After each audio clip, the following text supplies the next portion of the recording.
Tersangka penipuan tiket konser Coldplay Giska Deborah Aritonang, 19 tahun, sengaja menipu untuk mencari keuntungan dan membeli barang mewah.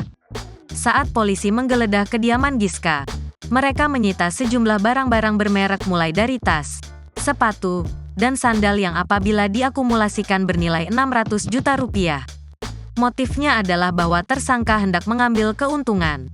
Total barang bukti ini kurang lebih ada 600 juta rupiah, kata Kapolres Metro Jakarta Pusat Kombes Susatyo Purnomo Condro saat konferensi pers di Mapolres Metro Jakpus, Senin, tanggal 20 November tahun 2023.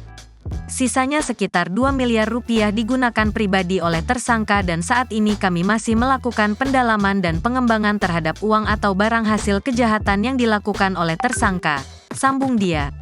Atas perbuatannya, Giska dijerat pasal 378 KUHP tentang penipuan junto pasal 372 KUHP tentang penggelapan dengan ancaman hukuman maksimal 4 tahun penjara. Untuk diketahui, Giska mengaku kenal dengan seseorang dari pihak promotor kepada para pelanggan. Dia menawarkan tiket dengan harga miring kepada teman-temannya yang bekerja sebagai reseller. GDA menawarkan kepada teman-temannya sebagai reseller dengan dalih bahwa tiket tersebut adalah tiket komplimen yang dijanjikan akan diberi menjelang pelaksanaan konser, ujar Susatyo. Yang bersangkutan meyakinkan kenal dengan perantara atau promotor. Padahal dari bulan Mei sampai dengan November tidak ada komunikasi dengan pihak perantara atau promotor, sambung dia. Download Tribun X sekarang, menghadirkan lokal menjadi Indonesia.